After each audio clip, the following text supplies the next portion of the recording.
మరి ఎస్టీ, ఎస్సీలు చూసుకుంటే జగన్మోహన్ రెడ్డికే ఉన్నారు అనుకోవచ్చు కదా! ఎందుకంటే 2014 ముందుల అంటే రాజశేఖర రెడ్డి గారు ఉన్నప్పుడు 4% రిజర్వేషన్ మైనారిటీస్‌కి ఇచ్చారు కదా!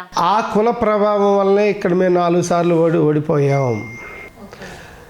మీరన్నట్లుగా ఇదివరకు ఎస్సీలు, ఎస్టీలు ఉన్నారు. కానీ ఇప్పుడు వాళ్ళ మనసులు మార్చుకున్నారు. బీసీలు లాస్ట్ టైం కొంచెం స్ప్లిట్ అయ్యారు. ఈరోజు ఆ స్ప్లిట్ లేదు. నిజమేంటో తెలుసుకున్నారు. నిజం గెలవాలని వాళ్ళు కూడా ఉవ్విళ్ళు ఊరుతున్నారు.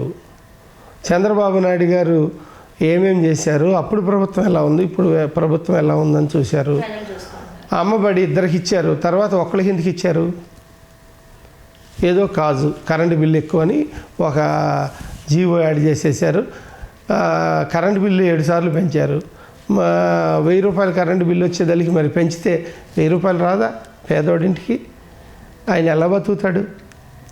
అమ్మబడి తీసేశారు. అమ్మబడి పేరుతో డబ్బులు ఇవ్వటం ఎందుకు?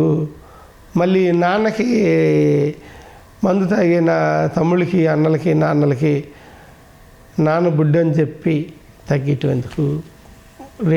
రేట్లు పెంచడం ఎందుకు? 60 రూపాయల మందు 180 నుంచి 200 అయిపోయింది. ధాన్యం డబ్బులు వేస్తే రైతు భరోసాలో డబ్బులు రాలా. పంట కాలంలో రైతు భరోసాలో డబ్బులు 6 నెలలు 7 నెలలు.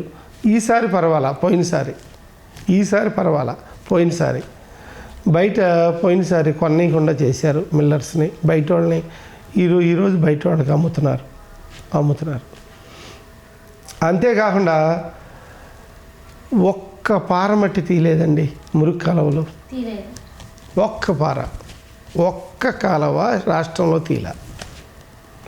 పంట కాలువలో పూర్తి చేయలే. అది ఎవ్రీ ఇయర్ తుడికాడు బట్టి రైతు ఎట్లా వ్యవసాయం చేస్తాడు? రైతు మహారాజు, రైతు లేనిదే రాజ్యం లేదు. వ్యవసాయం అనేది ముఖ్యం. భూమిలో రైతు పండిపోతే మన పరిస్థితి ఏంటనే ఈ ప్రభుత్వాలు రైతుకి ఈ జగన్మోహన్ రెడ్డి ప్రభుత్వం ఏం చేసింది? సూపర్ యూరియాలు బయట అమ్ముకున్నారు. బయట బ్లాక్ మార్కెట్ వెళ్ళిపోయినాయి రైతు భరోసాల నుంచి. అక్కడ వేరే పేర్లు పెట్టుకుని అమ్మినట్టు రాసుకున్నారు. అవి బయట మార్కెట్కి వెళ్ళి యూరియా బస్తాకి 100 నుంచి 150 రూపాయలు ఎక్కువ రేటు. నేనే ప్రత్యక్షంగా చూసా. నేను వెళ్ళి రైతు భరోసా కేంద్రాల్లో అడిగా.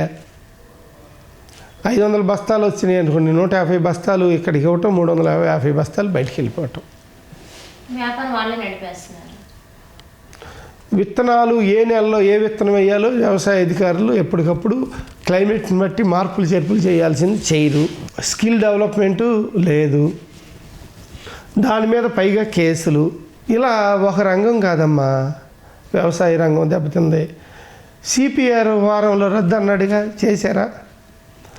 మీరు చంద్రబాబు నాయుడు గారికి జగన్మోహన్ రెడ్డి గారికి అసలు కంపారిజన్ ఎట్లా చేస్తున్నారు? చేయటానికే లేదు అక్కడ సినిమా.